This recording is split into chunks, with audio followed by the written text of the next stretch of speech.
घृणी सूर्याय नमः। पौष का महीना हमारे हिंदू धर्म में बहुत ही विशेष माना जाता है। पौष के महीने में भगवान विष्णु और साथ ही सूर्य देवता की पूजा की जाती है।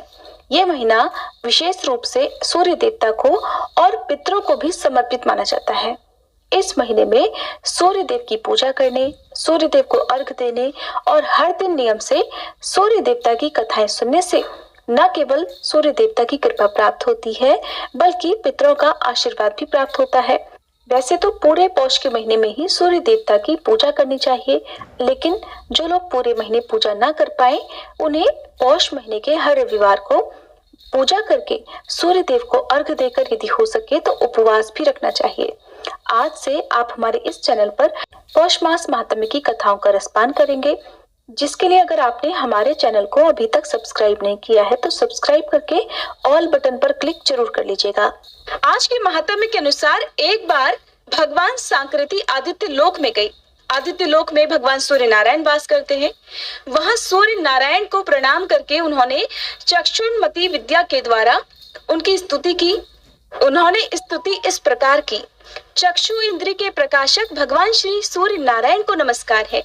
आकाश में विचरण करने वाले सूर्य नारायण को नमस्कार है। महासेन अर्थात सहस्त्रों किरणों की भारी सेना वाले भगवान श्री सूर्य नारायण को नमस्कार है। तमोगुण रूप में भगवान सूर्य नारायण को नमस्कार है। रजोगुण रूप में भगवान सूर्य नारायण को नमस्कार है। सत्वगुण रूप में भगवान सूर्य नारायण को नमस्कार है। हे भगवान, आप मुझे असत से सत की ओर ले चलिए, मुझे अंधकार से प्रकाश की ओर ले चलिए, मुझे मृत्यु से अमृत की ओर ले चलिए। भगवान सूर्य शुचि रूप है और वे अप्रतिरूप भी हैं। उनके रूप की कहीं कोई तुलना नहीं की जा सकती। जो अखिल रूपों को धारण कर रहे हैं तथा रश्मि मालाओं से मंडित है, उन जात वेदा अर्थात सर्वज्ञ, अग्नि रूप, स्वर्ण सदृश प्रकाश वाले ज्योति स्वरूप और तपने वाले भगवान भास्कर को हम स्मरण करते हैं। वे सहस्त्रों किरणों वाले और शत शत प्रकार से सुशोभित भगवान सूर्य नारायण समस्त प्राणियों के समक्ष उनकी भलाई के लिए उदित हो रहे हैं। जो हमारे नेत्रों के प्रकाश है, उन अदिति नंदन भगवान श्री सूर्य को नमस्कार है। दिन का भार वहन करने वाले विश्ववाहक सूर्य देव के प्रति हमारा सब कुछ सादर समर्पित है। इस प्रकार चक्षुर्मति विद्या के द्वारा स्तुति किए जाने पर भगवान सूर्य नारायण अत्यंत प्रसन्न होकर बोले: जो ब्राह्मण इस चक्षुर्मति विद्या का नित्य पाठ करता है, उसे आंख का रोग नहीं होता, उसके कुल में कोई अंधा नहीं होता। 8 ब्राह्मणों को इसका ग्रहण करा देने पर इस विद्या की सिद्धि होती है। जो इस प्रकार जानता है वह महान हो जाता है। इस प्रकार सूर्य नारायण देव की स्तुति की जाती है। एक समय व्यास जी के शिष्य महर्षि सुमंतु तथा वशिष्ठ, पराशर, जैमिनी, याज्ञवल्क्य, गौतम, वैशंपायन, शौनक, अंगिरा और भरद्वाज आदि महर्षिगण पांडव वंश में समुत्पन्न महाबलशाली राजा शतानीक की सभा में गए। राजा ने उन ऋषियों का अर्घ आदि से विधिवत स्वागत सत्कार किया और उन्हें उत्तम आसनों पर बिठाया तथा भली भांति उनका पूजन कर विनय पूर्वक इस प्रकार प्रार्थना की: हे महात्माओं, आप लोगों के आगमन से मेरा जन्म सफल हो गया है। आप लोगों के स्मरण मात्र से ही मनुष्य पवित्र हो जाता है। फिर आप लोग मुझे दर्शन देने के लिए यहाँ पधारे हैं, इसलिए आज मैं धन्य हो गया। प्रभु, आप लोग अब कृपा करके मुझे उन पवित्र और पुण्यमयी धर्मशास्त्र की कथाएं सुनाएं, जिनके सुनने से मुझे परम गति की प्राप्ति हो। तब ऋषियों ने कहा: हे राजन, इस विषय में आप हम सब के गुरु साक्षात नारायण स्वरूप भगवान वेद व्यास से निवेदन कीजिए। वे बड़े कृपालु हैं, सभी प्रकार के शास्त्रों के और विद्याओं के ज्ञाता हैं। जिसके श्रवण मात्र से मनुष्य सभी पापों से मुक्त हो जाता है, उस महाभारत ग्रंथ के रचयिता भी यही है। राजा शतानीक ने ऋषियों के कहे अनुसार फिर सभी शास्त्रों के जानने वाले भगवान वेद व्यास से प्रार्थना पूर्वक जिज्ञासा की: हे प्रभु, आप मुझे धर्ममय पुण्य कथाओं का श्रवण कराएं, जिससे मैं पवित्र हो सकूं और इस संसार सागर से मेरा उद्धार भी हो जाए। तब व्यास जी कहने लगे: हे राजन, ये मेरा शिष्य सुमंतु महान तेजस्वी और समस्त शास्त्रों का ज्ञाता है। ये आपकी जिज्ञासा को अवश्य पूर्ण करेगा। मुनियों ने भी इस बात का अनुमोदन किया। तदंतर राजा शतानीक ने महामुनि सुमंतु से उपदेश करने के लिए प्रार्थना की। हे द्विश्रेष्ठ, आप कृपा कर उन पुण्यमयी कथाओं का वर्णन कीजिए जिनके सुनने से सभी पाप नष्ट हो जाते हैं और शुभ फलों की प्राप्ति होती है। तब महामुनि सुमंतु कहने लगे, हे राजन, धर्मशास्त्र सबको पवित्र करने वाले हैं। उसके सुनने से मनुष्य सभी पापों से मुक्त हो जाता है। बताओ, तुम्हारी क्या सुनने की इच्छा है? तब राजा शतानीक ने कहा, हे ब्राह्मण देव, वे कौन से धर्मशास्त्र हैं जिनके सुनने से मनुष्य सभी पापों से मुक्त हो जाता है? सुमंतु मुनि कहने लगे, हे राजन, मनु, विष्णु, यम, अंगिरा, वशिष्ठ, दक्ष, संवर्त, शतातप, पराशर, आपस्तंभ, उशाना, कात्यायन, बृहस्पति, गौतम, शंख, लिखित, हारीत तथा अत्रि आदि ऋषियों द्वारा रचित मनवादी बहुत से धर्मशास्त्र हैं। इन धर्मशास्त्रों को सुनकर और उनके रहस्यों को भली भांति हृदय में आत्मसात कर मनुष्य देवलोक में जाकर परम आनंद को प्राप्त करता है, इसमें कोई संदेह नहीं। तब शतानीक ने कहा, हे प्रभु, जिन धर्मशास्त्रों को आपने कहा है इन्हें मैंने सुना है, अब इन्हें पुनः सुनने की इच्छा नहीं है। कृपा कर आप चारों वर्णों के कल्याण के लिए जो उपयुक्त धर्मशास्त्रों उसे मुझे बतलाएं। तब सुमंतु मुनि कहने लगे, हे महाबाहो, संसार में निमग्न प्राणियों के उद्धार के लिए 18 महापुराण, श्री राम कथा तथा महाभारत आदि सद्ग्रंथ नौका रूपी साधन माने जाते हैं। 18 महापुराणों और 8 प्रकार के व्याकरणों को भली भांति समझकर सत्यवती के पुत्र वेद व्यास जी ने महाभारत संहिता की रचना की, जिसके सुनने से मनुष्य ब्रह्म हत्या के पापों से भी मुक्त हो जाता है। इनमें 8 प्रकार के व्याकरण ये हैं: ब्रह्म, ऐन्द्र, याम्य, रौद्र, वायव्य, वारुण, सावित्य और वैष्णव। ब्रह्म, पद्म, विष्णु, शिव, भागवत, नारदीय, मार्कंडेय, अग्नि, भविष्य, ब्रह्म वैवर्त, लिंग, वराह, स्कंद, वामन, कूर्म, मत्स्य, गरुड़ तथा ब्रह्मांड, ये 18 महापुराण हैं। ये सभी चारों वर्णों के लिए उपकारक है। इनमें से आप क्या सुनना चाहते हैं? तब राजा शतानीक ने कहा, हे विप्र, मैंने महाभारत सुनी है, श्री राम कथा भी सुनी है, अन्य पुराणों को भी सुना है। अब मेरी इच्छा है कि आप मुझे ज्येष्ठ मास महात्म्य सुनाएं। तब सुमंतु मुनि कहने लगे, हे राजन, आपने बहुत उत्तम बात पूछी है। मैं अब आपको ज्येष्ठ मास महात्म्य की कथाएं सुनाता हूँ, जिनके श्रवण करने से ब्रह्मत्या आदि बड़े बड़े पाप नष्ट हो जाते हैं। इतना ही नहीं, अश्वमेध आदि यज्ञों का पुण्य फल भी प्राप्त होता है और अंत में सूर्य लोक की प्राप्ति होती है, इसमें कोई संदेह नहीं। यह उत्तम महात्म्य पहले श्री ब्रह्मा जी द्वारा कहा गया है। सुमंतु मुनि ने कहा, हे राजन, अब मैं तुम्हें धनवर्धन नामक वैश्य की कथा सुनाता हूँ, जिसने उच्छिष्ट भोजन अर्थात जूठा भोजन किया। उसके बाद उसका क्या परिणाम हुआ, इसे भी सुनिए। तब सुमंतु मुनि कहने लगे, हे राजन, सतयुग की बात है। पुष्कर क्षेत्र में धन धान्य से संपन्न धनवर्धन नामक एक वैश्य रहता था। एक दिन वह ग्रीष्म ऋतु में मध्याह्न के समय अपने वैश्वदेव कर्म संपन्न कर अपने पुत्र, मित्र तथा बंधु बांधवों के साथ भोजन कर रहा था। इतने में ही अचानक उसे बाहर से करुण शब्द सुनाई पड़ा। उस शब्द को सुनते ही वह दयावश भोजन छोड़कर बाहर की ओर दौड़ा, किंतु जब तक वह बाहर पहुंचा वह आवाज बंद हो गई। फिर लौटकर उस वैश्य ने पात्र में जो छोड़ा हुआ भोजन था उसे खा लिया। भोजन करते ही उस वैश्य की मृत्यु हो गई और इसी अपराधवश परलोक में भी उसकी दुर्गति हुई। इसलिए छोड़े हुए भोजन को फिर कभी नहीं खाना चाहिए, अधिक भोजन भी नहीं करना चाहिए। इससे शरीर में अत्यधिक रस की उत्पत्ति होती है, जिससे प्रतिश्याय अर्थात जुकाम, मंदाग्नि, ज्वर आदि अनेकों रोग उत्पन्न हो जाते हैं।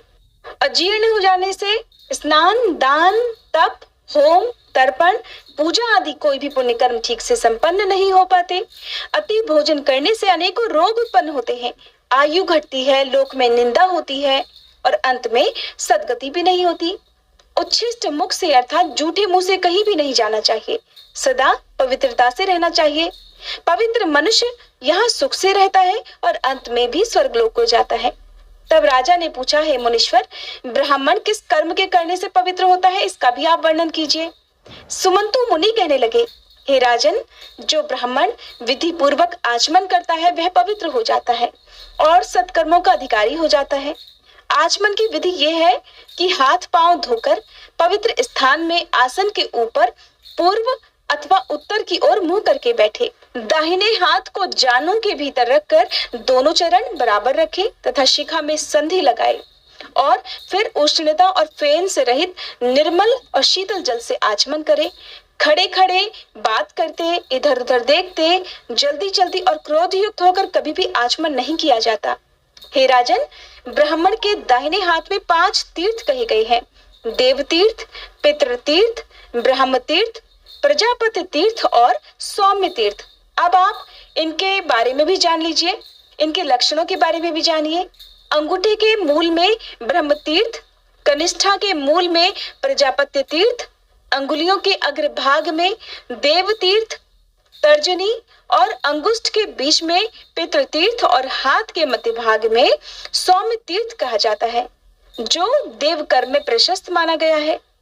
देवार्चा ब्राह्मण को दक्षिणा आदि कर्म देव तीर्थ से, तर्पण पिंडदान कर्म पितृ तीर्थ से, आचमन ब्रह्म तीर्थ से, विवाह के समय लाजा होम आदि और सोमपान प्रजापस्त तीर्थ से, कमंडल ग्रहण दधि प्राशन आदि कर्म सौम्य तीर्थ से करना चाहिए। ब्रह्म तीर्थ से उपस्पर्शन सदा श्रेष्ठ माना गया है। अंगुलियों को मिलाकर एकाग्रचित होकर पवित्र जल से बिना शब्द किए हुए 3 बार आचमन करने से महान फल प्राप्त होता है और देवतागण भी प्रसन्न होते हैं। प्रथम आचमन से ऋग्वेद, द्वितीय से यजुर्वेद, तृतीय से सामवेद की तृप्ति होती है और आचमन करके जलयुक्त दाहिने अंगूठे से मुख का स्पर्श करने से अथर्ववेद की तृप्ति होती है। ओष्ठ के मार्जन से अर्थात होठों के मार्जन से इतिहास और पुराणों की तृप्ति होती है। मस्तक में अभिषेक करने से भगवान रुद्र प्रसन्न होते हैं। शिखा के स्पर्श से ऋषिगण, दोनों आंखों के स्पर्श से सूर्य, नासिका के स्पर्श से वायु, कानों के स्पर्श से दिशाएं, भुजा के स्पर्श से यम, कुबेर, वरुण, इंद्र तथा अग्निदेव तृप्त होते हैं। नाभि और प्राणों की ग्रंथियों के स्पर्श करने से सभी तृप्त हो जाते हैं। पैर धोने से विष्णु भगवान, भूमि में जल छोड़ने से वासुकी आदि नाग तथा बीच में जो जल बिंदु गिरते हैं उनसे 4 प्रकार के भूतग्राम की तृप्ति होती है।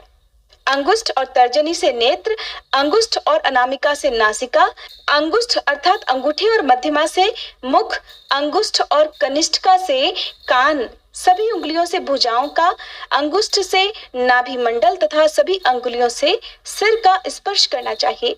अंगुष्ठ अग्नि रूप है, तर्जनी वायु रूप, मध्यमा प्रजापति रूप, अनामिका सूर्य रूप और कनिष्ठिका इंद्र रूप माना जाता है। इस विधि से ब्राह्मण के आचमन करने पर संपूर्ण जगत, देवता और लोग तृप्त हो जाते हैं। ब्राह्मण सदा पूजनीय है क्योंकि वह सर्वदेवमय माना जाता है। ब्रह्म तीर्थ, प्रजापति तीर्थ अथवा देव तीर्थ से आचमन करे, परंतु पितृ तीर्थ से कभी भी आचमन नहीं करना चाहिए। आचमन का जल हृदय तक जाने से ब्राह्मण की, कंठ तक जाने से क्षत्रिय की और वैश्य की जल के प्राशन से तथा शूद्र की जल के स्पर्श मात्र से ही शुद्धि हो जाती है। राजा शतानीक ने कहा, हे ब्राह्मण श्रेष्ठ, भगवान सूर्य नारायण का महात्म्य सुनते सुनते मुझे तृप्ति नहीं हो रही है, इसलिए सप्तमी कल्प का आप पुनः कुछ और विस्तार से वर्णन कीजिए। तब सुमंतु मुनि कहने लगे, हे राजन, इस विषय में भगवान श्री कृष्ण और उनके पुत्र सांब का जो परस्पर संवाद हुआ था उसी का मैं वर्णन करने जा रहा हूँ, आप ध्यान पूर्वक सुनिए। एक समय सांब ने अपने पिता भगवान श्री कृष्ण से पूछा, पिताजी, मनुष्य संसार में जन्म ग्रहण कर कौन सा ऐसा कर्म करे जिससे उसे दुख न हो और मनोवांछित फलों को भी प्राप्त कर वह स्वर्ग लोक को प्राप्त कर ले और मुक्ति भी प्राप्त कर सके। कृपया आप इन सभी का वर्णन करें। मेरा मन इस संसार में अनेक प्रकार की आदि व्याधियों को देखकर अत्यंत उदास हो रहा है। मुझे क्षण मात्र भी जीने की इच्छा नहीं होती। अतः आप कृपा कर ऐसा उपाय बताएं कि जितने दिन भी इस संसार में रहा जाए ये आदि व्याधियां पीड़ित न कर सकें और फिर इस संसार में जन्म न हो अर्थात मोक्ष प्राप्त हो जाए। तब भगवान श्री कृष्ण ने कहा, हे वत्स, देवताओं के प्रसाद से, उनके अनुग्रह से और उनकी आराधना करने से ये सब कुछ प्राप्त हो सकता है। देवताओं की आराधना ही परम उपाय है। देवता अनुमान और आगम प्रमाणों से सिद्ध होते हैं। विशिष्ट पुरुष विशिष्ट देवता की आराधना करे तो वह विशिष्ट फल भी प्राप्त कर सकता है। तब सांब ने कहा, महाराज, प्रथम तो देवताओं के अस्तित्व में ही संदेह है। कुछ लोग कहते हैं कि देवता हैं और कुछ लोग कहते हैं कि देवता है ही नहीं। फिर विशिष्ट देवता भला किन्हें समझा जाए? भगवान श्री कृष्ण कहने लगे, वत्स, आगम से, अनुमान से और प्रत्यक्ष से देवताओं का होना सिद्ध होता है। सांब ने फिर कहा, यदि देवता प्रत्यक्ष सिद्ध हो सकते हैं तो फिर उनके साधन के लिए अनुमान और आगम प्रमाण की कुछ भी अपेक्षा नहीं है। श्री कृष्ण कहने लगे, वत्स, सभी देवता प्रत्यक्ष नहीं होते।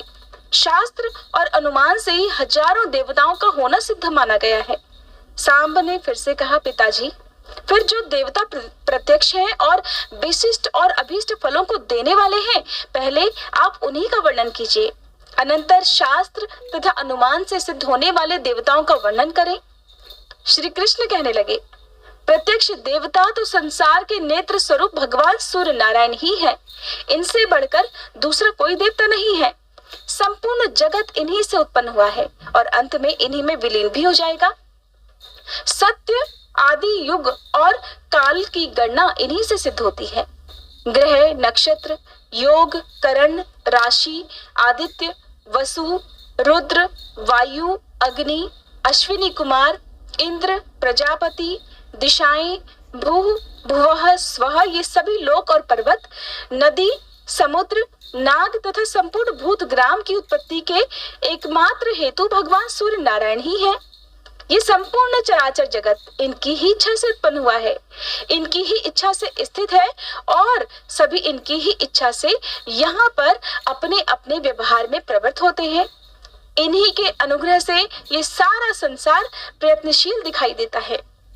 सूर्य भगवान के उदय के साथ जगत का उदय और उनके अस्त होने के साथ जगत का अस्त हो जाता है। इनसे अधिक न कोई देवता हुआ और न कभी हो सकेगा। वेदादि शास्त्रों तथा इतिहास, पुराण आदि में इनका परमात्मा, अंतरात्मा आदि शब्दों से प्रतिपादन किया गया है और ये सर्वत्र व्याप्त है। इनके संपूर्ण गुणों और प्रभावों का वर्णन 100 वर्षों में भी नहीं किया जा सकता वत्स। इसलिए दिवाकर, गुणाकर, सबके स्वामी, सबके सृष्टा और सबका संहार करने वाले भी यही कहे गए हैं। ये स्वयं अव्यव हैं। जो पुरुष सूर्य मंडल की रचना कर प्रातः, मध्याह्न और सायं उनकी पूजा कर उपस्थान करता है, वह परम गति को प्राप्त करता है। फिर जो प्रत्यक्ष सूर्य नारायण का भक्ति पूर्वक पूजन करता है, उसके लिए कौन सा पदार्थ दुर्लभ है और जो अपनी अंतरात्मा में ही मंडलस्थ भगवान सूर्य को अपनी बुद्धि द्वारा निश्चित कर लेता हो तथा ऐसा समझकर वह इनका ध्यान पूर्वक पूजन, हवन और जप करता है, वह सभी कामनाओं को प्राप्त कर लेता है और अंत में इनके लोक को प्राप्त होता है। इसलिए हे पुत्र, यदि तुम इस संसार में सुख चाहते हो और भुक्ति तथा मुक्ति की इच्छा रखते हो, तो विधि पूर्वक प्रत्यक्ष देवता भगवान सूर्य की तन्मयता से आराधना करो। इससे तुम्हें आध्यात्मिक, आधि दैविक और आधि भौतिक कोई भी दुख प्राप्त नहीं होंगे। जो सूर्य भगवान की शरण में जाते हैं, उनको किसी प्रकार का भय नहीं होता। उन्हें इस लोक तथा परलोक में शाश्वत सुख भी प्राप्त होता है। स्वयं मैंने भगवान सूर्य की बहुत काल तक यथाविधि आराधना की है। उन्हीं की कृपा से मुझे ये दिव्य ज्ञान प्राप्त हुआ है। वत्स, इससे बढ़कर मनुष्यों के हित का कोई और उपाय है ही नहीं।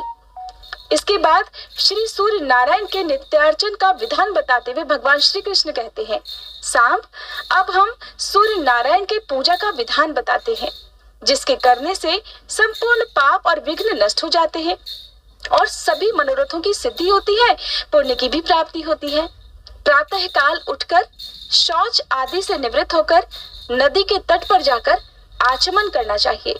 फिर सूर्योदय के समय मृतिका का शरीर पर लेपन अर्थात मिट्टी का शरीर पर लेपन कर स्नान करें, पुनः आचमन कर शुद्ध वस्त्र धारण करें और सप्ताक्षर मंत्र अर्थात खखोल काय स्वाहा ये सूर्य भगवान को अर्घ दें।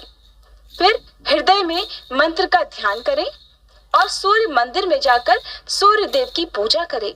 सर्वप्रथम श्रद्धा पूर्वक पूरक, रेचक और कुंभक नामक प्राणायाम कर वायवी और आग्नेयी, महेंद्री और वारुणी धारणा करके भूत शुद्धि की रीति से शरीर का शोषण, दहन, स्तंभन और प्राप्तवन करके अपने शरीर की शुद्धि कर ले। फिर अपने शुद्ध हृदय में भगवान सूर्य की भावना कर उन्हें प्रणाम करें। स्थूल सूक्ष्म शरीर तथा इंद्रियों को अपने अपने स्थानों में उपन्यस्त करें। ओम खः स्वाहा हृदयाय नमः। ओम खं स्वाहा शिरसे स्वाहा। ओम उल्काय स्वाहा शिखाए वशत। ओम याय स्वाहा कवचाय हम। ओम स्वां स्वाहा। इन मंत्रों से अंग न्यास कर पूजन सामग्री का मूल मंत्र से अभिमंत्रित जल द्वारा प्रोक्षण करें। फिर सुगंध आदि पुष्पादि उपचारों से सूर्य भगवान का पूजन करें। सूर्य नारायण की पूजा दिन के समय सूर्य मूर्ति में और रात्रि के समय अग्नि में करनी चाहिए। प्रभात काल में पूर्वाभिमुख अर्थात पूर्व की ओर मुंह करके, सायंकाल में पश्चिम की ओर मुंह करके और रात्रि में उत्तर की ओर मुंह करके पूजन करने का विधान है। ओम खगोलकाय स्वाहा इस सप्ताक्षर मूल मंत्र से सूर्य मंडल के बीच षटदल कमल का ध्यान कर उसके मध्य में सहस्त्र किरणों से दैदीप्यमान भगवान सूर्य नारायण की मूर्ति का ध्यान करें। फिर रक्त चंदन, करवीर आदि रक्त पुष्पों, धूप दीप अनेक प्रकार के नैवेद्य, वस्त्राभूषण आदि उपचारों से पूजा करें अथवा रक्त चंदन से ताम्र पात्र में षटदल कमल बनाकर उसके मध्य में सभी उपचारों से भगवान सूर्य नारायण का पूजन करें। छहों दलों में षडंग पूजन कर उत्तर आदि दिशाओं में सोम आदि 8 ग्रहों का अर्चन करें और फिर अष्ट दिक्पालों तथा उनके आयुधों का भी सभी दिशाओं में पूजन करें। नाम के आदि में प्रणव लगाकर अर्थात ओम लगाकर नाम को चतुर्थी विभक्ति युक्त करके अंत में नमः कहे, जैसे ओम सोमाय नमः इत्यादि।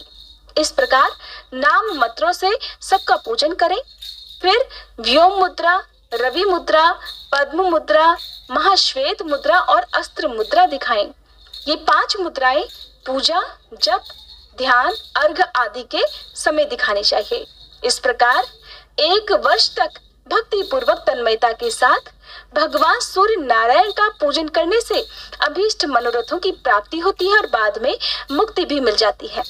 इस विधि से पूजन करने पर रोगी रोग से मुक्त हो जाता है, धनहीन धन प्राप्त कर लेता है, राज्य भ्रष्ट को राज्य मिल जाता है, पुत्रहीन को पुत्र प्राप्त होता है और सूर्य नारायण का पूजन करने वाला पुरुष प्रज्ञा, मेधा तथा सभी समृद्धियों से संपन्न होता हुआ चिरंजीवी हो जाता है।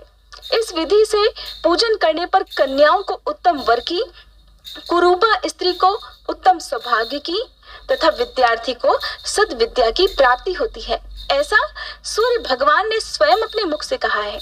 इस प्रकार सूर्य भगवान का पूजन करने से धन, धान्य, संतान, पशु आदि की नित्य अभिवृद्धि होती है। मनुष्य निष्काम हो जाता है और अंत में उसे सद्गति प्राप्त होती है। भगवान श्री कृष्ण ने कहा, साम, अब मैं सूर्य के विशिष्ट अवसरों पर होने वाले व्रत उत्सव और पूजन की विधियों का वर्णन करता हूँ, उन्हें सुनो। किसी मास के शुक्ल पक्ष की सप्तमी, ग्रहण या संक्रांति के एक दिन पहले एक बार हविष्यान्न का भोजन कर सायंकाल के समय भली भांति आचमन आदि करके अरुण देव को प्रणाम करना चाहिए तथा सभी इंद्रियों को संयम में रखकर भगवान सूर्य का ध्यान कर रात्रि में जमीन पर कुश की शैया पर शयन करना चाहिए। दूसरे दिन प्रातः काल उठकर विधि पूर्वक स्नान संपन्न करके संध्या करें तथा पूर्वोक्त मंत्र ओम खगोलकाय स्वाहा इस मंत्र का जाप और सूर्य भगवान की पूजा करें। अग्नि को सूर्य ताप के रूप में समझकर वेदी बनाएं और संक्षेप में हवन तथा तर्पण करें। गायत्री मंत्र से प्रोक्षण कर पूर्वाग्र और उत्तराग्र कुशा बिछाएं। अनंतर सभी पात्रों का शोधन कर दो, यानी कि शुद्धि कर दो। कुशाओं की प्रदेश मात्र की एक पवित्री बनाएं। फिर उस पवित्री से सभी वस्तुओं का प्रोक्षण करें अर्थात शुद्ध करें। घी को अग्नि पर रखकर पिघला लें। उत्तर की ओर पात्र में उसे रख दें। फिर अग्नि में 3 बार घी डालें। श्रुवा आदि का कुशों के द्वारा परिमार्जन और संप्रोक्षण करके अग्नि में सूर्य देव की पूजा करें और दाहिने हाथ में श्रुवा ग्रहण कर मूल मंत्र से हवन करें। मनोयोग पूर्वक मौन धारण कर सभी क्रियाएं संपन्न करनी चाहिए। पूर्णाहुति के बाद तर्पण करें। फिर ब्राह्मणों को उत्तम भोजन कराना चाहिए और यथाशक्ति उनको दक्षिणा भी देनी चाहिए। ऐसा करने से मनोवांछित फल की प्राप्ति होती है। माघ मास की सप्तमी को वरुण नामक सूर्य की पूजा करें। इसी प्रकार क्रमशः फाल्गुन में सूर्य, चैत्र में वैशाख, वैशाख में धाता, ज्येष्ठ में इंद्र, आषाढ़ में रवि, श्रावण में नभ, भाद्रपद में यम, आश्विन में पर्जन्य, कार्तिक में त्वष्टा, मार्गशीर्ष में मित्र तथा पौष मास में विष्णु नामक सूर्य का अर्चन करें। इस विधि से 12 मासों में अलग अलग नामों से भगवान सूर्य की पूजा की जाती है। इस प्रकार श्रद्धा भक्ति पूर्वक एक दिन पूजा करने से वर्ष पर्यंत की गई पूजा का फल स्वतः ही प्राप्त हो जाता है। उपर्युक्त विधि से 1 वर्ष तक व्रत कर रत्न जटित स्वर्ण का एक रथ बनवाएं। उसमें 7 घोड़े बनवाएं। रथ के बीच में सोने के कमल के ऊपर रत्नों के आभूषणों से अलंकृत सूर्य नारायण की सोने की मूर्ति की स्थापना करें। रथ के आगे उनके सारथी को बिठाएं। फिर 12 ब्राह्मणों में से 12 महीनों के सूर्यों की भावना कर 13वें मुख्य आचार्य को साक्षात सूर्य नारायण समझकर उनकी पूजा करें तथा उन्हें रथ, छत्र, भूमि, गऊ आदि समर्पित करें। इसी प्रकार रत्नों के आभूषण, वस्त्र, दक्षिणा और एक एक घोड़ा उन 12 ब्राह्मणों को दें। फिर हाथ जोड़कर प्रार्थना करें कि हे ब्राह्मण देवताओं, इस सूर्य व्रत के उद्यापन करने के बाद यदि असमर्थतावश कभी सूर्य व्रत न कर सकूं तो मुझे कोई दोष न लगे। ब्राह्मणों के साथ आचार्य भी एवं अस्तु कहकर यजमान को आशीर्वाद दे और कहें, सूर्य भगवान तुम पर प्रसन्न हो। जिस मनोरथ की पूर्ति के लिए तुमने ये व्रत किया है और भगवान सूर्य की पूजा की है, वह तुम्हारा मनोरथ सिद्ध हो और भगवान सूर्य उसे पूरा करें। अब व्रत न करने पर भी तुम्हें कोई दोष नहीं लगेगा। इस प्रकार आशीर्वाद प्राप्त कर दीनों, नेत्रहीनों तथा अनाथों को यथाशक्ति भोजन कराएं और ब्राह्मणों को भोजन कराकर दक्षिणा देकर व्रत की समाप्ति करें। जो व्यक्ति इस सप्तमी व्रत को 1 वर्ष तक करता है वह 100 योजन लंबे चौड़े देश का धार्मिक राजा होता है और इस व्रत के फल से 100 वर्षों से भी अधिक निष्कंटक राज्य करता है। जो स्त्री इस व्रत को करती है वह राजपत्नी होती है अर्थात रानी होती है। निर्धन व्यक्ति इस व्रत को यथाविधि संपन्न कर बतलाई हुई विधि के अनुसार तांबे का रथ ब्राह्मणों को देता है तो वह 80 योजन लंबा चौड़ा राज्य प्राप्त कर लेता है। इसी प्रकार आटे का रथ बनवाकर दान करने वाला 60 योजन विस्तृत राज्य प्राप्त करता है। वह चिरायु, निरोग और सुखी रहता है। इस व्रत को करने से पुरुष 1 कल्प तक सूर्य लोक में निवास करने के बाद राजा होता है। यदि कोई व्यक्ति भगवान सूर्य की मानसिक आराधना भी करता है तो वह भी समस्त आदि व्याधियों से रहित होकर सुखपूर्वक जीवन बिताता है। जिस प्रकार भगवान सूर्य को कोहरा स्पर्श नहीं कर पाता, उसी प्रकार मानसिक पूजा करने वाले साधक को किसी प्रकार की आपत्तियां स्पर्श नहीं कर पाती। यदि किसी ने मंत्रों के द्वारा भक्ति पूर्वक विधि विधान से व्रत संपन्न करते हुए भगवान सूर्य नारायण की आराधना की तो फिर उसके विषय में तो कहना ही क्या। इसलिए अपने कल्याण के लिए भगवान सूर्य की पूजा अवश्य करनी चाहिए। पुत्र, सूर्य नारायण ने इस विधि विधान को स्वयं अपने मुख से मुझसे कहा था। आज तक उसे गुप्त रहकर पहली बार मैंने तुमसे कहा है। मैंने इसी व्रत के प्रभाव से हजारों पुत्र और पौत्रों को प्राप्त किया है, दैत्यों को जीता है, देवताओं को वश में किया है और मेरे इस चक्र में सदा सूर्य भगवान निवास करते हैं। नहीं तो इस चक्र में भला इतना तेज कैसे होता। यही कारण है कि सूर्य नारायण का नित्य जप, ध्यान, पूजन आदि करने से मैं जगत का पूज्य हूँ। वत्स, तुम भी मन, वाणी और कर्म से सूर्य नारायण की आराधना करो। ऐसा करने से तुम्हें विविध सुख प्राप्त होंगे। जो पुरुष भक्ति भाव पूर्वक इस विधान को सुनता है वह भी पुत्र, पौत्र, आरोग्य और लक्ष्मी को प्राप्त करता है और सूर्यलोक को भी प्राप्त हो जाता है। तब भगवान कृष्ण कहने लगे, सांब, माघ मास के शुक्ल पक्ष की पंचमी तिथि को एक भुक्त व्रत और षष्ठी को नक्त व्रत करना चाहिए। कुछ लोग सप्तमी में उपवास करना चाहते हैं और कुछ विद्वान षष्ठी में उपवास और सप्तमी तिथि में पारण करने का विधान बताते हैं। इस प्रकार अनेकों मत इस बारे में है।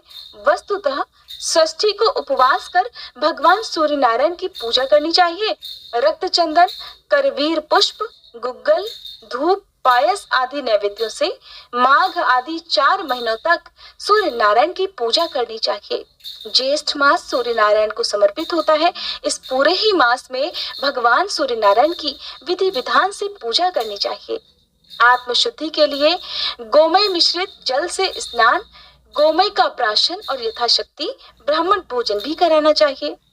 ज्येष्ठ आदि 4 महीनों में श्वेत चंदन, श्वेत पुष्प, कृष्ण अगरु धूप और उत्तम नैवेद्य सूर्य नारायण को अर्पण करना चाहिए। इसमें पंचव्य प्राशन कर ब्राह्मणों को स्वादिष्ट भोजन कराना चाहिए। आश्विन आदि 4 मासों में अगस्त्य पुष्प, अपराजित धूप और गुड़ के पुओं के द्वारा नैवेद्य तथा इक्षु रस भगवान सूर्य को समर्पित करना चाहिए। यथाशक्ति ब्राह्मण भोजन कराकर आत्म शुद्धि के लिए कुशा के जल से स्नान करना चाहिए। उस दिन कुशोदक का ही प्राशन करें। व्रत की समाप्ति में ज्येष्ठ मास के शुक्ल सप्तमी को रथ का दान करें और सूर्य भगवान की प्रसन्नता के लिए रथ यात्रोत्सव का आयोजन करें। महापुण्यदायिनी इस सप्तमी को रथ सप्तमी कहा गया है। यह महासप्तमी के नाम से अभिहित है। रथ सप्तमी को जो उपवास करता है वह कीर्ति, धन, विद्या, पुत्र, आरोग्य, आयु और उत्तमोत्तम कांति प्राप्त करता है। हे पुत्र, तुम भी इस व्रत को करो जिससे तुम्हारे सभी अभीष्टों की सिद्धि हो। इतना कहकर शंख चक्र गदा पद्मधारी श्री कृष्ण अंतर्ध्यान हो गए। सुमंतु ने कहा, हे राजन, उनकी आज्ञा पाकर सांब ने भी भक्ति पूर्वक सूर्य नारायण की आराधना में तत्पर हो रथ सप्तमी का व्रत किया और फिर कुछ ही समय में रोग मुक्त होकर मनोवांछित फल प्राप्त कर लिया। अब जानिए सूर्य देव के रथ और उसके साथ भ्रमण करने वाले देवता नाग आदि के वर्णन के बारे में। राजा शतानीक ने पूछा, हे मुने, सूर्य नारायण की रथ यात्रा किस विधान से करनी चाहिए? रथ कैसा बनाना चाहिए? इस रथ यात्रा का प्रचलन मृत्युलोक में किसके द्वारा हुआ? इन सब बातों को आप कृपा पूर्वक मुझे बतलाइए। सुमंतु मुनि बोले, राजन, किसी समय सुमेरु पर्वत पर समासीन भगवान रुद्र ने ब्रह्मा जी से पूछा, श्री ब्रह्मा जी, इस लोक को प्रकाशित करने वाले भगवान सूर्य किस प्रकार के रथ में बैठकर भ्रमण करते हैं, इसे आप बताइए। तब ब्रह्मा जी कहने लगे, हे त्रिलोचन, सूर्य नारायण जिस प्रकार के रथ में बैठकर भ्रमण करते हैं उसका मैं वर्णन करता हूँ, आप सानंद सुनिए। 1 चक्र, 3 नाभि, 5 अरे तथा स्वर्णमय अति कांतिमान 8 बंधों से युक्त और 1 नेमी से सुसज्जित इस प्रकार के 10,000 योजन लंबे चौड़े अतिशय प्रकाशमान स्वर्ण रथ में विराजमान भगवान सूर्य विचरण करते रहते हैं। रथ के उपस्थ से ईशा दंड 3 गुना अधिक है। यही उनके सारथी अरुण बैठते हैं। इनके रथ का जुआ सोने का बना हुआ है। रथ में वायु के समान वेगवान छंद रूपी 7 घोड़े जुते रहते हैं। संवत्सर में जितने अवयव होते हैं वे ही रथ के अंग हैं। तीनों काल चक्र की 3 नाभियां हैं। 5 ऋतुएं अरे हैं। 6ठी ऋतु नेमी है। दक्षिण और उत्तर ये 2 अयन रथ के दोनों भाग हैं। मुहूर्त रथ के इशु, कला, शम्य, काष्ठाएं रथ के कोण, क्षण, अक्षदंड, निमेश रथ के कर्ण, ईशा दंड, लव, रात्रि, वरुथ, धर्म रथ का ध्वज, अर्थ और काम धुरी का अग्रभाग, गायत्री, त्रिष्टुप, जगती, अनुष्टुप, पंक्ति, बृहति तथा उष्णिक ये 7 छंद 7 अश्व हैं। धुरी पर चक्र घूमता है। इस प्रकार के रथ में बैठकर भगवान सूर्य निरंतर आकाश में भ्रमण किया करते हैं। देव, ऋषि, गंधर्व, अप्सरा, नाग, ग्रामणी और राक्षस ये सब सूर्य के रथ के साथ घूमते हैं और 2-2 मासों के बाद इनका परिवर्तन हो जाता है। धाता और अर्यमा ये 2 आदित्य, पुलत्स्य तथा पुलह नामक 2 ऋषि, खंडक, वासुकी नामक 2 नाग, तुम्बरु और नारद ये 2 गंधर्व, क्रतुस्थला और पुंजिका स्थल ये अप्सराएं, रथ कृष्ण तथा रथोजा ये दो यक्ष, हेती तथा प्रहेती नाम के दो राक्षस ये क्रमशः चैत्र और वैशाख मास में रथ के साथ चला करते हैं। मित्र तथा वरुण नामक दो आदित्य, अत्रि तथा वशिष्ठ ये दो ऋषि, तक्षक और अनंत दो नाग, मेनका तथा सहजन्या ये दो अप्सराएं, हाहा हुहु दो गंधर्व, रथ स्वान और रथ चित्र में ये दो यक्ष, पौरुषेय और वध नामक दो राक्षस क्रमशः ज्येष्ठ तथा आषाढ़ मास में सूर्य के रथ के साथ चला करते हैं।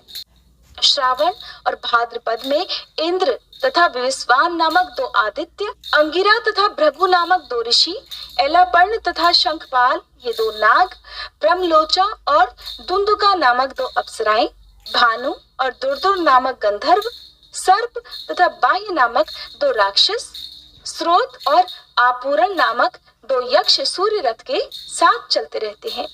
आश्विन और कार्तिक मास में पर्जन्य और पूषा नाम के दो आदित्य, भारद्वाज और गौतम नामक दो ऋषि, चित्रसेन तथा वसुरुचि नामक दो गंधर्व, विश्वाची तथा घृताची नाम की दो अप्सराएं, ऐरावत और धनंजय नामक दो नाग और सेनाजित तथा सुषेण नामक दो यक्ष, आप और वात नामक दो राक्षस सूर्य रथ के साथ चला करते हैं।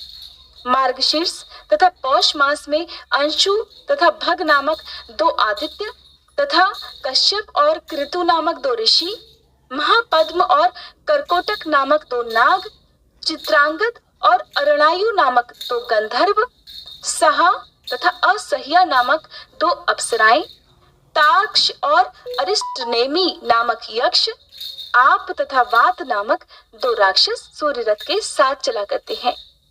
माघ फाल्गुन में क्रमशः पूषा तथा जिष्णु नामक दो आदित्य, जमदग्नि और विश्वामित्र नामक दो ऋषि, कार्दवे और कम्बलेश्वर ये दो नाग, धृतराष्ट्र तथा सूर्य वर्चा नामक दो गंधर्व, तिलोत्तमा और रंभा ये दो अप्सराएं, सेनजित और सत्यजित नामक दो यक्ष, ब्रह्मोपेत तथा यज्ञोपेत नाम के दो राक्षस सूर्य रथ के साथ चला करते हैं।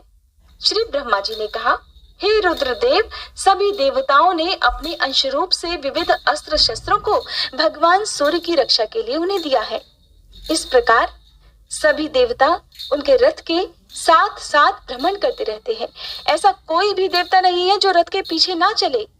इस सर्वदेवमय सूर्य नारायण के मंडल को ब्रह्मवेत्ता ब्रह्म रूप, याज्ञिक यज्ञ स्वरूप, भगवत भक्त विष्णु स्वरूप तथा शैव शिव स्वरूप मानते हैं। ये स्थानाभिमानी देवगण अपने तेज से भगवान सूर्य को आप्लावित करते रहते हैं। देवता और ऋषि हर समय भगवान सूर्य की स्तुति करते हैं। गंधर्वगण गान करते हैं तथा अप्सराएं रथ के आगे नृत्य करती हुई चलती रहती हैं। राक्षस रथ के पीछे पीछे चलते हैं। 60,000 बालखिल्य ऋषिगण रथ को चारों ओर से घेर कर चलते हैं। दिवसपति और स्वयंभू रथ के आगे, भर्ग दाहिनी ओर, पद्मज बाईं ओर, कुबेर दक्षिण दिशा में, वरुण उत्तर दिशा में, वीतिहोत्र और हरि रथ के पीछे रहते हैं। रथ के पीठ में पृथ्वी, मध्य में आकाश, रथ की कांति में स्वर्ग, ध्वजा में दंड, ध्वजाग्र में धर्म, पताका में रिद्धि वृद्धि और श्रीनिवास करती है। ध्वज दंड के ऊपरी भाग में गरुड़ तथा उसके ऊपर वरुण स्थित है। मेनाक पर्वत छत्र का दंड, हिमाचल छत्र होकर सूर्य के साथ रहते हैं। इन देवताओं का बल, तप, तेज, योग और तत्व जैसा है वैसे ही सूर्यदेव तपते हैं। यही देवगण तपते हैं, बरसते हैं, सृष्टि का पालन पोषण करते हैं, जीवों के अशुभ कर्म को निवृत्त करते हैं, प्रजाओं को आनंद देते हैं और सभी प्राणियों की रक्षा के लिए भगवान सूर्य के साथ भ्रमण करते रहते हैं। अपनी किरणों से चंद्रमा की वृद्धि कर सूर्य भगवान देवताओं का पोषण करते हैं। शुक्ल पक्ष में सूर्य किरणों से चंद्रमा की क्रमशः वृद्धि होती है और कृष्ण पक्ष में देवगण उसका पान करते हैं। अपनी किरणों से पृथ्वी का रसपान कर सूर्य नारायण वर्षा करते हैं। इस वर्षा से सभी औषधियां उत्पन्न होती हैं तथा अनेक प्रकार के अन्न भी उत्पन्न होते हैं, जिससे पितरों और मनुष्यों को तृप्ति होती है। एक चक्र वाले रथ में भगवान सूर्य नारायण बैठकर एक अहोरात्र में 7 द्वीप और समुद्रों से युक्त पृथ्वी के चारों ओर भ्रमण करते हैं। एक वर्ष में 360 बार भ्रमण करते हैं। इंद्र की पुरी अमरावती में जब मध्याह्न होता है तब उस समय यम की संयमनी पुरी में सूर्योदय, वरुण की सुधा नाम की नगरी में अर्धरात्रि और सोम की विभा नाम की नगरी में सूर्यास्त होता है। संयमनी में जब मध्याह्न होता है तब सुखा में उदय, अमरावती में अर्धरात्रि और विभा में सूर्यास्त होता है। सुखा में जब मध्याह्न होता है उस समय विभा में उदय, अमरावती में आधी रात और संयमनी में सूर्यास्त होता है। इस प्रकार मेरु पर्वत की प्रदक्षिणा करते हुए भगवान सूर्य का उदय और अस्त हुआ करता है।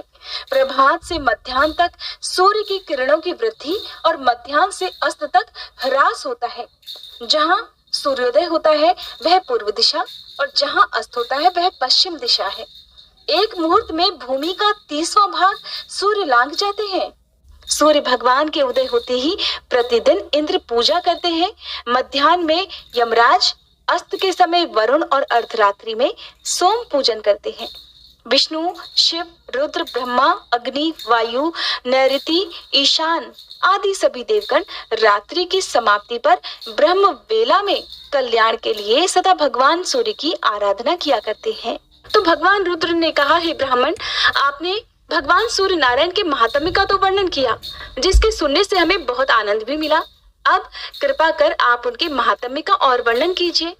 श्री ब्रह्मा जी कहने लगे, हे रुद्र, इस सचराचर त्रैलोक्य के मूल भगवान सूर्य नारायण ही हैं।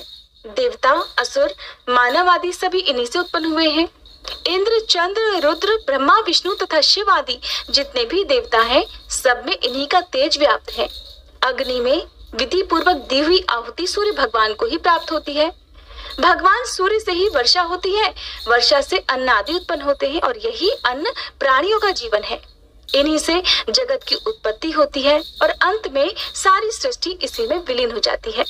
ध्यान करने वाले इन्हीं का ध्यान करते हैं और ये मोक्ष की इच्छा रखने वालों के लिए मोक्ष स्वरूप भी है। यदि सूर्य भगवान न हो तो क्षण, मुहूर्त, दिन, रात्रि, पक्ष, मास, ऋतु, अयन, वर्ष तथा युग आदि काल विभाग हो ही नहीं। और फिर काल विभाग ना होने से जगत का कोई व्यवहार भी नहीं चल सकता। ऋतुओं का विभाग ना हो तो फिर फल फूल, खेती, औषधियां आदि कैसे उत्पन्न हो सकती है? और इनकी उत्पत्ति के बिना प्राणियों का जीवन भी कैसे रह सकता है? इससे ये स्पष्ट होता है कि इस चराचरात्मक विश्व के मूलभूत कारण भगवान सूर्य नारायण ही हैं। सूर्य भगवान वसंत ऋतु में कपिल वर्ण, ग्रीष्म ऋतु में स्वर्ण के समान, वर्षा में श्वेत, शरद ऋतु में पांडु वर्ण, हेमंत में ताम्र वर्ण और शिशिर ऋतु में रक्त वर्ण के होते हैं। इन वर्णों का अलग अलग फल है। रुद्र, अब आप उसे भी सुनिए। यदि सूर्य भगवान असमय में कृष्ण वर्ण के हों तो संसार में भय होता है। ताम्र वर्ण के हों तो सेनापति का नाश होता है। पीत वर्ण के हों तो राजकुमार की मृत्यु, श्वेत वर्ण के हों तो राज पुरोहित का ध्वंस और चित्र अथवा धूम्र वर्ण के होने से चोर और शस्त्र का भय होता है। परंतु ऐसा वर्ण होने के बाद यदि बरसात हो जाती है तो फिर अनिष्ट फल नहीं होते हैं। अब जानिए भगवान सूर्य का अभिषेक और उनकी रथ यात्रा के बारे में। तो भगवान रुद्र ने पूछा, हे ब्राह्मण, भगवान सूर्य की रथ यात्रा कब और किस विधि से की जाती है? रथ यात्रा करने वाले, रथ को खींचने वाले, रथ को वहन करने वाले, रथ के साथ चलने वाले और रथ के आगे नृत्य गान करने वाले, रात्रि जागरण करने वाले पुरुषों को क्या फल प्राप्त होता है? इसे आप लोक कल्याण के लिए विस्तार पूर्वक बताइए। तब श्री ब्रह्मा जी कहने लगे, हे रुद्र, आपने अत्यंत उत्तम प्रश्न पूछा है। अब मैं इसका वर्णन करता हूँ, आप इसे एकाग्र मन से सुनिए। भगवान सूर्य की रथ यात्रा और इंद्रोत्सव, ये दोनों जगत के कल्याण के लिए मैंने प्रवर्तित किए हैं। जिस देश में ये दोनों महोत्सव आयोजित किए जाते हैं वहाँ दुर्भिक्ष अर्थात अकाल आदि उपद्रव नहीं होते और न ही चोरी आदि का भय ही रहता है। इसलिए अकाल आदि उपद्रवों की शांति के लिए इन उत्सवों को मनाना चाहिए। मार्गशीर्ष के शुक्ल पक्ष की सप्तमी को घी के द्वारा भगवान सूर्य को श्रद्धा पूर्वक स्नान कराना चाहिए। ऐसा करने वाला पुरुष सोने के विमान में बैठकर अग्निलोक को जाता है, वहां दिव्य भोग प्राप्त करता है। जो व्यक्ति शक्कर के साथ शाली चावल का भात, मिष्ठान और चित्रवर्ण के भात को भगवान सूर्य को अर्पित करता है, वह ब्रह्मलोक को प्राप्त होता है। जो प्रतिदिन भगवान सूर्य को भक्ति पूर्वक घी का उबटन लगाता है, वह परम गति को प्राप्त होता है। पौष शुक्ल सप्तमी को तीर्थों के जल अथवा पवित्र जल से वेद मंत्रों के द्वारा भगवान सूर्य को स्नान कराना चाहिए। सूर्य भगवान के अभिषेक के समय प्रयाग, पुष्कर, कुरुक्षेत्र, नैमिष, प्रथदूतक अर्थात बेहवा, शोण, गोकर्ण, ब्रह्मावर्त, कुशावर्त, बिल्वक, नील पर्वत, गंगद्वार, गंगा सागर, कालप्रिय, मित्रवन, भांडीर वन, चक्र तीर्थ, राम तीर्थ, गंगा, यमुना, सरस्वती, सिंधु, चंद्रभागा, नर्मदा, विपाशा अर्थात व्यास नदी, तापी, शिवा, वेत्रवती अर्थात बेतवा, गोदावरी, पयोष्णी अर्थात मंदाकिनी, कृष्णा, वेण्या, शतद्रु अर्थात सतलज, पुष्करणी, कौशिकी अर्थात कोसी तथा सरयू आदि सभी तीर्थों, नदियों और समुद्रों का स्मरण करना चाहिए। दिव्य आश्रमों और देव स्थानों का भी स्मरण करना चाहिए। इस प्रकार स्नान कराकर 3 दिन, 7 दिन, एक पक्ष अथवा मास भर उस अभिषेक के स्थान में ही भगवान का अधिवास करे और प्रतिदिन भक्ति पूर्वक उनकी पूजा करता रहे। माघ मास के कृष्ण पक्ष की सप्तमी को मंगल कलशों तथा वितान आदि से सुशोभित चौकोर और पक्के ईंटों से बनी वेदी पर सूर्य नारायण को भली भांति स्थापित कर हवन, ब्राह्मण भोजन, वेद पाठ और विभिन्न प्रकार के नृत्य, गीत, वाद्य आदि उत्सवों को करना चाहिए। फिर माघ शुक्ल चतुर्थी को अयाचित व्रत करे, पंचमी को एक बार भोजन करे, षष्ठी को रात के समय ही भोजन करे और सप्तमी को उपवास कर हवन, ब्राह्मण भोजन आदि संपन्न करे। सबको दक्षिणा देकर पौराणिक की भलीभांति पूजा करे। फिर रत्न जटित स्वर्ण के रथ में भगवान सूर्य को विराजित करे और उस रथ को उस दिन मंदिर के आगे ही खड़ा रखे। रात में जागरण करे और फिर रात में भजन कीर्तन चलता रहे। माघ शुक्ल अष्टमी को रथ यात्रा करनी चाहिए। रथ के आगे विविध बाजे बजते रहे, नृत्य, गीत और मंगल वेद ध्वनि होती रहे। अब जानिए कि किस प्रकार की दिशा से रथ यात्रा प्रारंभ की जाती है। तो रथ यात्रा प्रथम नगर के उत्तर दिशा से प्रारंभ की जाती है और फिर क्रमशः पूर्व, दक्षिण और पश्चिम दिशाओं में भ्रमण कराई जाती है। इस प्रकार रथ यात्रा करने से राज्य के सभी उपद्रव शांत हो जाते हैं, राजा को युद्ध में विजय मिलती है तथा उस राज्य में सभी प्रजाएं और पशुगण निरोगी और सुखी हो जाते हैं। रथ यात्रा करने वाले, रथ को वहन करने वाले और रथ के साथ जाने वाले सूर्य लोक में निवास करते हैं। ब्रह्मा जी के मुंह से ऐसा सुनकर तब रुद्र ने फिर से कहा, हे ब्राह्मण, मंदिर में प्रतिष्ठित प्रतिमा को किस प्रकार उठाना चाहिए और किस प्रकार रथ में विराजमान करना चाहिए, इस विषय में मुझे कुछ संदेह हो रहा है, क्योंकि वह प्रतिमा तो स्थिर अर्थात अचल प्रतिष्ठित है, अतः उसे कैसे चलाया जा सकता है। कृपा कर हे ब्रह्मा जी, आप मेरे इस संशय को दूर करें। तब ब्रह्मा जी कहने लगे, संवत्सर के अवयवों के रूप में जिस रथ का पूर्व में मैंने वर्णन किया है, वह रथ सभी रथों में पहला रथ है। उसको देखकर ही विश्वकर्मा जी ने सभी देवताओं के लिए अलग अलग विविध प्रकार के रथ बनाए हैं। उस प्रथम रथ की पूजा के लिए भगवान सूर्य ने अपने पुत्र मनु को वह रथ प्रदान किया। मनु ने राजा इक्ष्वाकु को दिया। तब से यह रथ यात्रा पूजित हो गई और परंपरा से चली आ रही है। इसलिए सूर्य की रथ यात्रा का उत्सव मनाना चाहिए। भगवान सूर्य तो आकाश में भ्रमण करते रहते हैं, इसलिए उनकी प्रतिमा को चलाने में कोई भी दोष नहीं है। भगवान सूर्य के भ्रमण करते हुए उनका रथ और मंडल दिखाई नहीं पड़ता, इसलिए मनुष्यों ने रथ यात्रा के द्वारा ही उनके रथ और मंडल का दर्शन किया है। ब्रह्मा, विष्णु, शिव आदि देवों की प्रतिमा के स्थापित हो जाने के बाद उनको उठाना नहीं चाहिए, किंतु सूर्य नारायण की रथ यात्रा प्रजाओं की शांति के लिए प्रतिवर्ष करनी चाहिए। सोने, चांदी अथवा उत्तम काष्ठ का अतिशय रमणीय और बहुत सुदृढ़ रथ का निर्माण करना चाहिए। उसके बीच में भगवान सूर्य की प्रतिमा को स्थापित कर उत्तम लक्षणों से युक्त अतिशय सुशील हरित वर्ण के घोड़ों को रथ में नियोजित करना चाहिए। उन घोड़ों को केसर से रंग कर अनेक आभूषणों, पुष्पमालाओं और चवर आदि से अलंकृत करना चाहिए, अर्थात सजाना चाहिए और रथ के लिए अर्घ्य प्रदान करना चाहिए। इस प्रकार रथ को तैयार कर सभी देवताओं की पूजा कर ब्राह्मण भोजन कराना चाहिए। दक्षिणा देकर दीन, नेत्रहीन, उपेक्षितों और अनाथों को भोजन आदि से संतुष्ट करना चाहिए।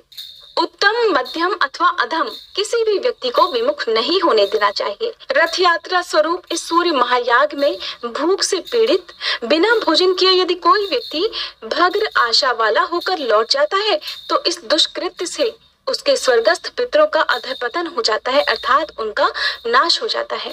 अतः सूर्य भगवान के इस यज्ञ में भोजन और दक्षिणा से सबको संतुष्ट करना चाहिए, क्योंकि बिना दक्षिणा के कोई भी यज्ञ पूर्ण नहीं होता। फिर मंत्रों के जाप के साथ ही उनका प्रिय पदार्थ सभी देवताओं को समर्पित करना चाहिए। मंत्रों से बलि देकर वामदेव, पवित्र, मानस्तोक तथा रथंतर इन ऋचाओं का पाठ करें। फिर पुण्याहवाचन और अनेक प्रकार के मंगल वाद्यों की ध्वनि कर सुंदर और समतल मार्ग पर रथ को चलाएं, जिससे कहीं पर धक्का ना लगे।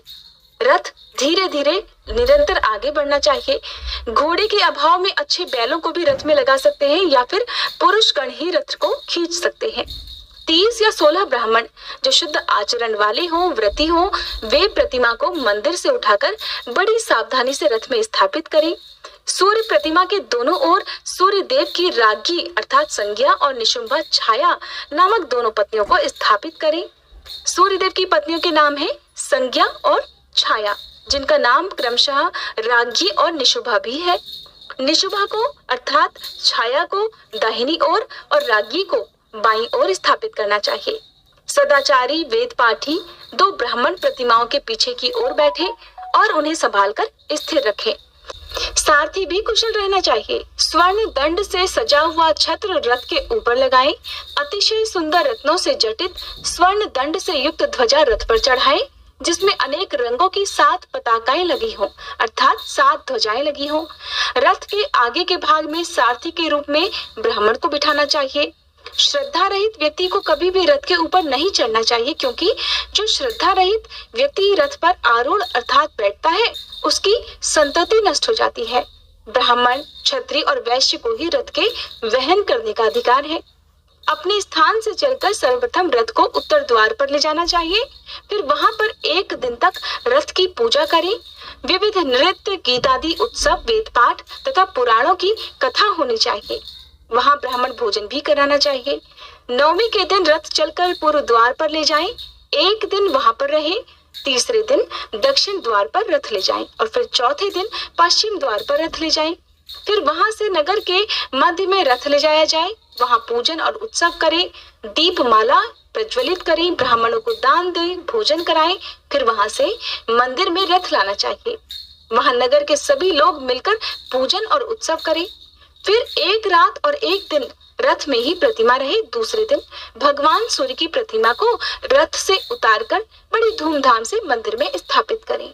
इस प्रकार सप्तमी से त्रयोदशी तिथि तक रथ यात्रा होनी चाहिए। साथ ही चतुर्दशी को प्रतिमा पूर्व स्थान में स्थापित कर दी जाती है। इस रथ यात्रा के करने से सभी विघ्न, सभी बाधाएं दूर हो जाती हैं। नारायण नारायण। आज के अध्याय में बस इतना ही। इसके आगे की कथा आप सभी अगले अध्याय में जरूर सुनिएगा। आज का पंचांग, आज यानी दिन मंगलवार 7 जनवरी 2025 को पौष माह के शुक्ल पक्ष की अष्टमी तिथि है। पंचांग के अनुसार इस तिथि पर मासिक दुर्गा अष्टमी का व्रत किया जाएगा। साथ ही आज कई शुभ और अशुभ योग का भी निर्माण हो रहा है। तो ऐसे में चलिए जानते हैं आज का पंचांग और शुभ अशुभ मुहूर्त व राहु काल के विषय में। आज सूर्योदय सुबह 7:18 पर होगा, वहीं सूर्यास्त शाम 5:37 पर होगा। आज के शुभ समय इस प्रकार है। ब्रह्म मुहूर्त प्रातः 5:26 से 6:21 तक रहेगा। गोधूली मुहूर्त शाम 5:37 से 6:05 तक रहेगा। निशिता मुहूर्त रात्रि 12 बजे से 8 जनवरी रात 12:55 तक रहेगा। अभिजीत मुहूर्त दोपहर 12:09 से दोपहर 12:58 तक रहेगा। रवि योग शाम 5:50 से 8 जनवरी सुबह 7:15 तक रहेगा। अमृत सिद्ध योग शाम 5:50 से 8 जनवरी सुबह 7:15 तक रहेगा। स्वार्थ सिद्ध योग शाम 5:50 से 8 जनवरी सुबह 7:15 तक रहेगा। आज के अशुभ समय इस प्रकार हैं। राहु काल दोपहर 3:05 से दोपहर 4:53 तक रहेगा। गुलिक काल दोपहर 12:32 से दोपहर 1:56 तक रहेगा। विंडाल योग शाम 5:50 से 8 जनवरी सुबह 7:15 तक रहेगा। आडल योग सुबह 7:15 से शाम 5:50 तक रहेगा। पंचक सुबह 7:15 से शाम 5:50 तक रहेगा।